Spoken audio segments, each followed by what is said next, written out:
Thanks for tuning in to the very first video episode of the Landscape Ontario podcast. I'm your host, Karina Sinclair. This is a bit scary for me because I am much more comfortable behind the camera, but I thought it would be great to put a face to the voices of my guests who share their stories with us every month. It's also a way to share more related photos and visuals to support their stories. This is a bit of an experiment, so I'd love to hear your feedback. Send me an email at podcast@landscapeontario.com. If you'd like to listen to the audio-only version, you can still access that with your favorite podcast stream as usual. Now, let me introduce today's guest. The very first episode I recorded when I took over as host of this podcast was with Joe Steeves. Joe's a young man in New Brunswick who's finding his path to success through horticulture. He also happens to have cerebral palsy, but thanks to his employer's open minds and some minor but meaningful accommodations, Joe is flourishing in what he calls his dream job. When I last caught up with Joe a year ago in May of 2024, he had just wrapped up the first year of an online horticulture program through the University of Guelph. And now, a year later, it's time to see where Joe is in his education journey as he pursues a future in horticulture. And we can also explore how educators and employers can create more opportunities for people with disabilities who want to work in the green trades. Let's go ahead and catch up with Joe Steeves.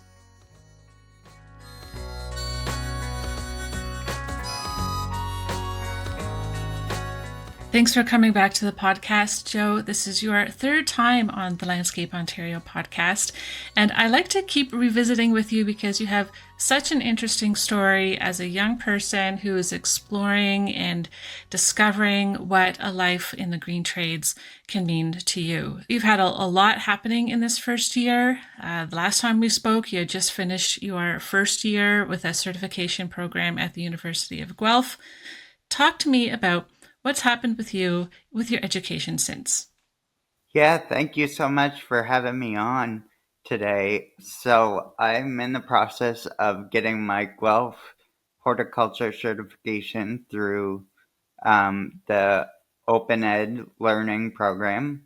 It's all virtual, it's all online to get my horticulture certification. And I completed all the courses to get my certification. So that's really, really great, huge accomplishment for me. It absolutely is. Did you think that you would go to university and have this sort of experience? No, I actually, I have some cerebral palsy, so I'm gonna be living at home a little bit longer than the average person would, just to build on more life skills and stuff like that. So it's great to have an open ed student learning program where I can do it virtually from home. So that was great, and all my professors were awesome throughout my courses, and they gave me like accommodations, like extra time on the tests and extra review. And shout out to my tutor, Mrs. Haley. She was actually my high school math EA throughout all of high school. So she's a sweetheart, and she was a major part and help on this journey and great accomplishment. Oh, wonderful. What about the program itself? What classes did you have to take to fulfill the certification? So I took soil diversity and pest management, and also plant identification and arboriculture, the study of trees. And what did earning the certification allow you to do? Why was it important for you to complete that So, program? so earning my certification was really important. I found like a great addition for my resume because right now I'm on with the town of Riverview in the summer times, which I love, in the community garden that's right up the street. And they've been so accommodating. And I found it would be a great kind of piece for my resume because some of my goals towards the future, it'll just open up more opportunities basically for my passion in the sector. I want to talk about your work with the town of Riverview in a few minutes, but tell me a little bit more about the program.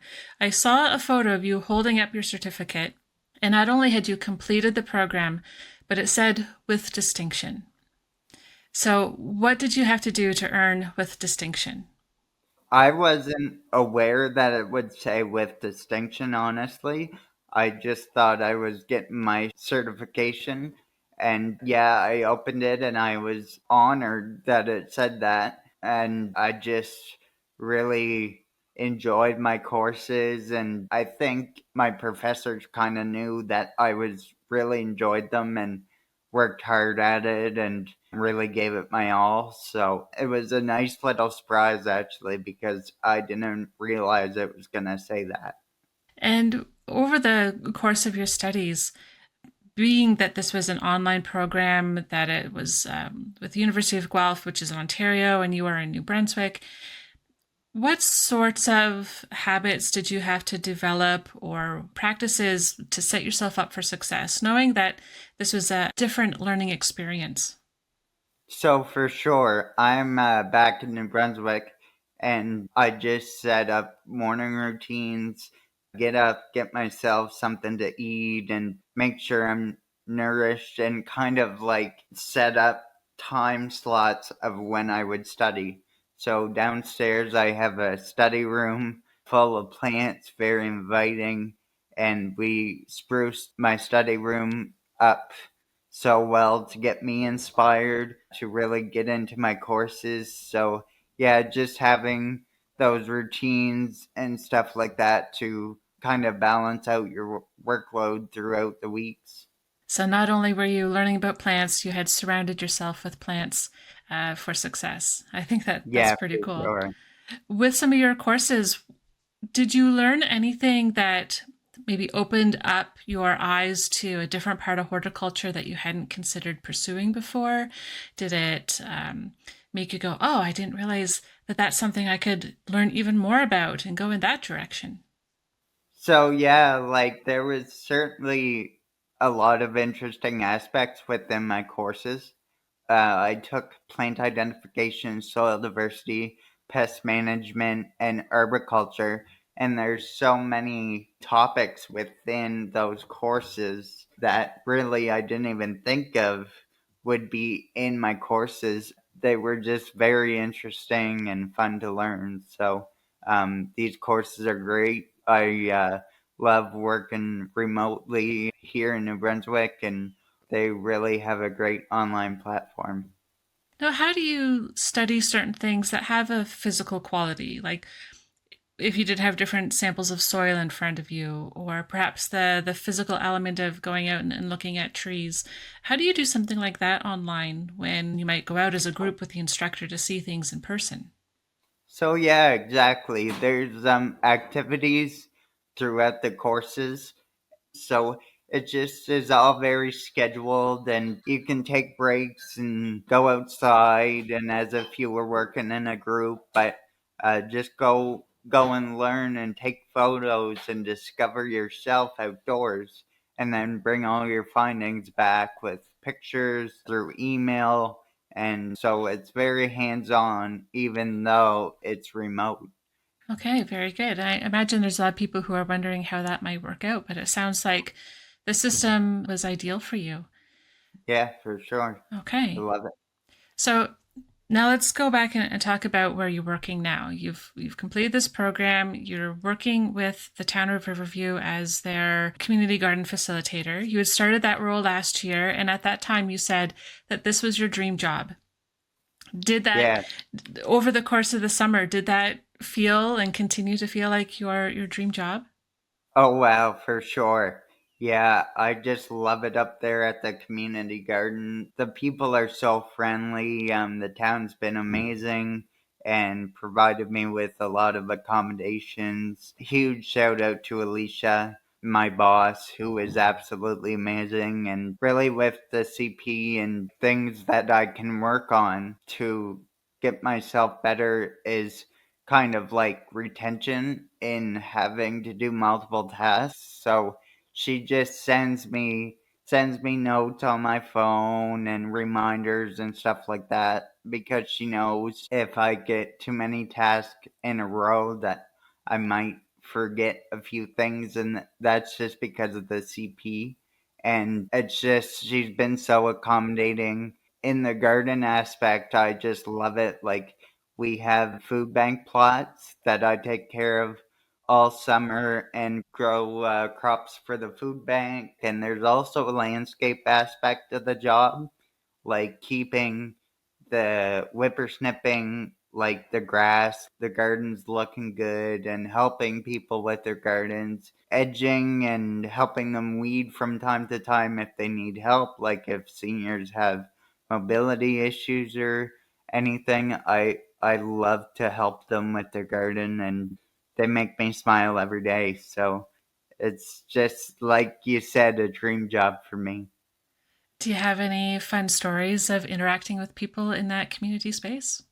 We have events too that go on throughout the season. Like last week, we just had a garden barbecue. Hmm. It was cleanup week last week for the town of Riverview, so the people who participated could come out and get a burger and stuff like that. I had my own garden booth, just talked a lot about the garden, promoting pollinator plants and stuff like that. So there's a lot of events that go on within the summer that make it more fun and gets the gardeners really involved and they get excited about it.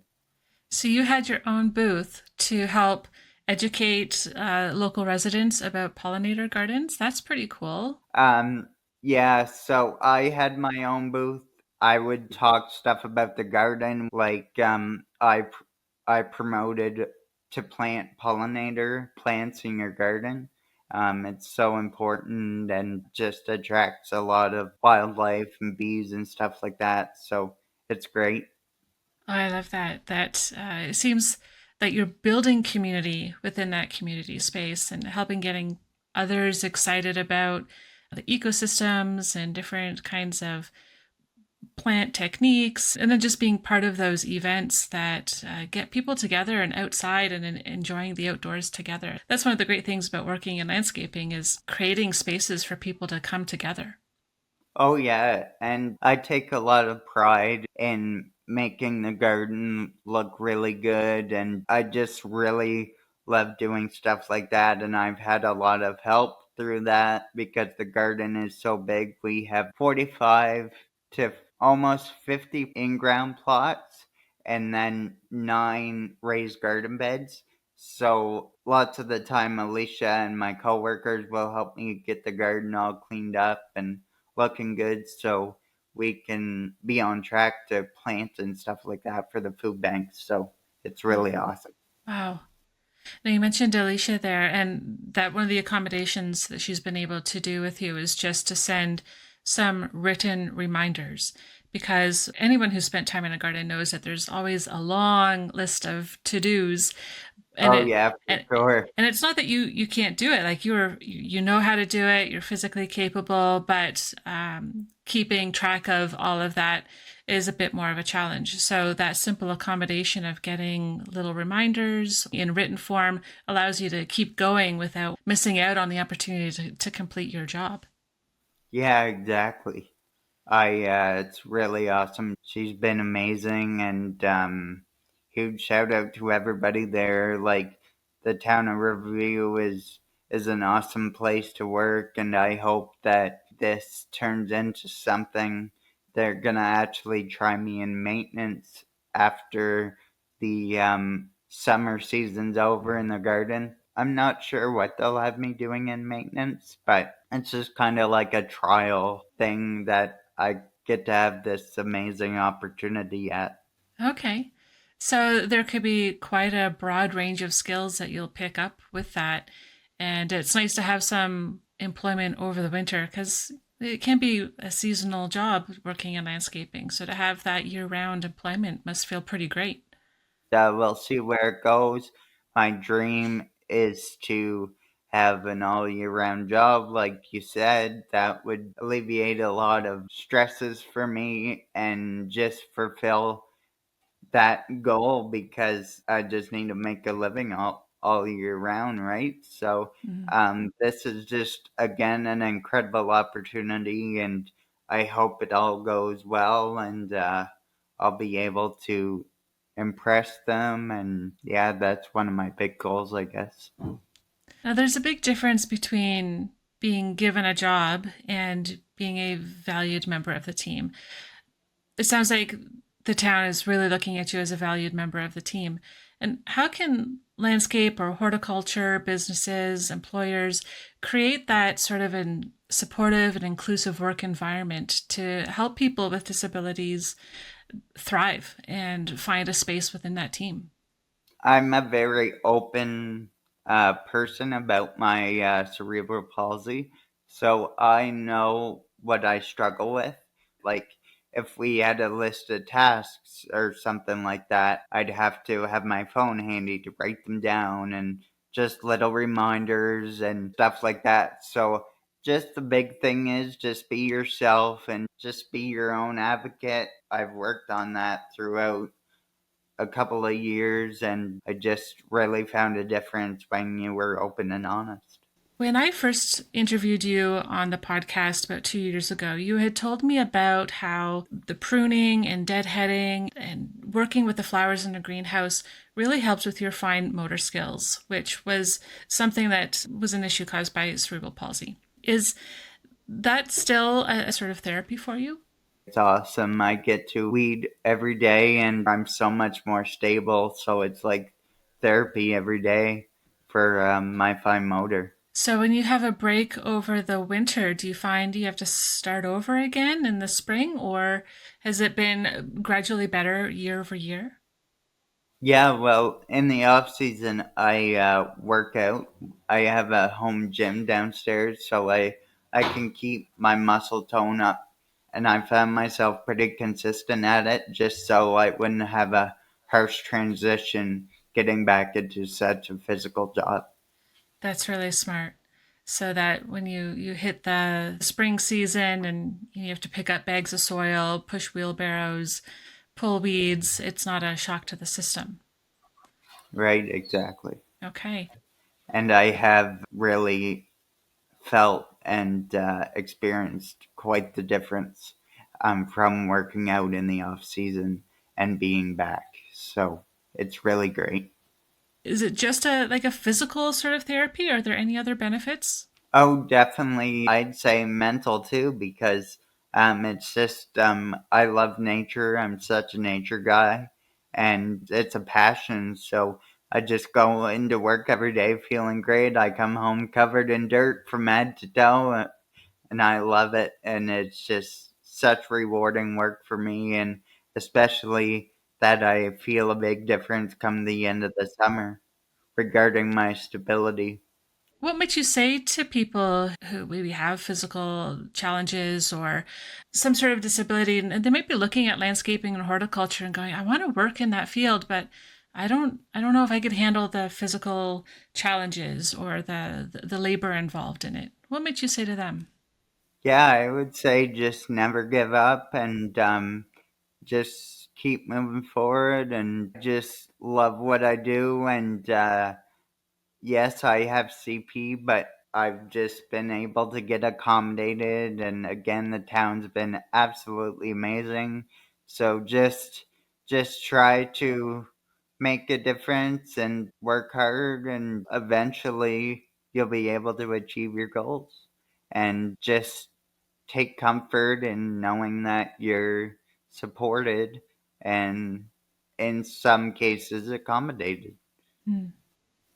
Fantastic. So you're having a lot of success with your job with the town. You've got this horticulture certification. What's next? What are you looking forward to next? What's that future look like for Joe Steeves?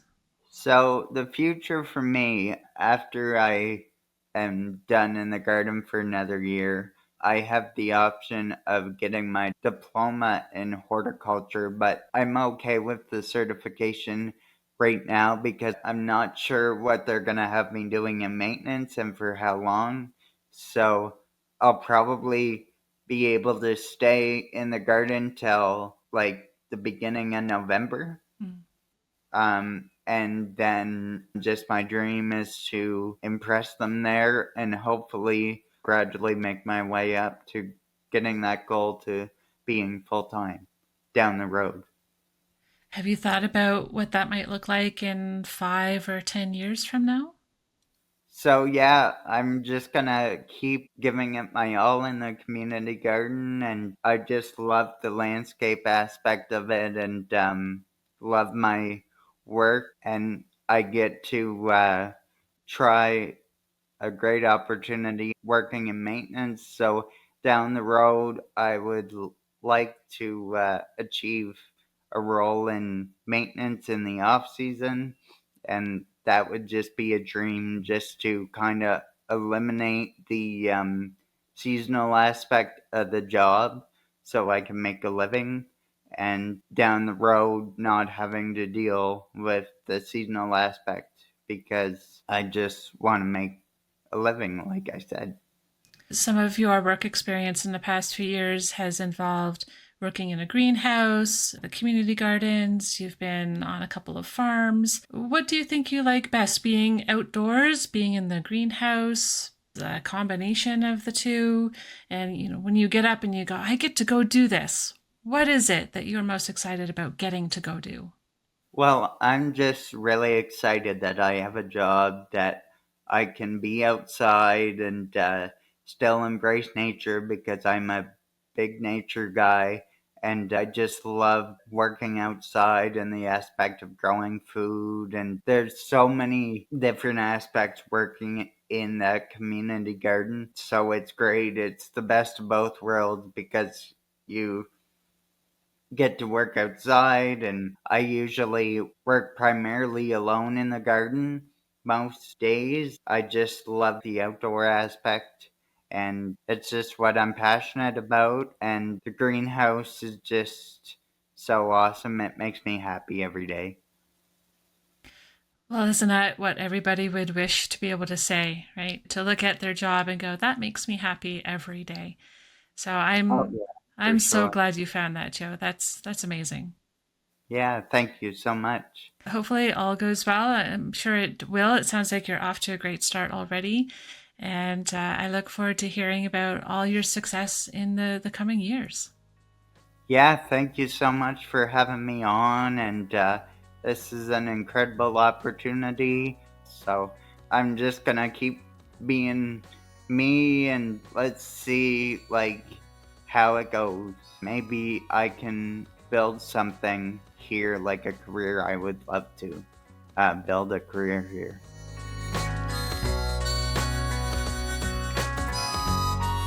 I hope you enjoyed my conversation with Joe Steeves.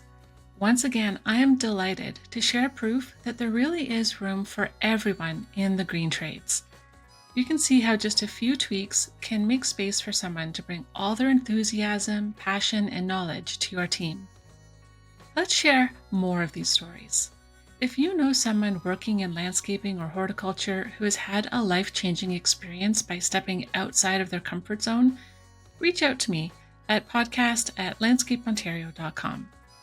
As always, we have a full transcription of today's interview on this episode's webpage at landscapeontario.com/podcast. That's where you can also find Joe's previous episodes. Thanks again for joining me on this podcast journey. I'm excited to bring you even more stories from the landscape community. So you know what to do. Share, subscribe, and until next time, keep growing.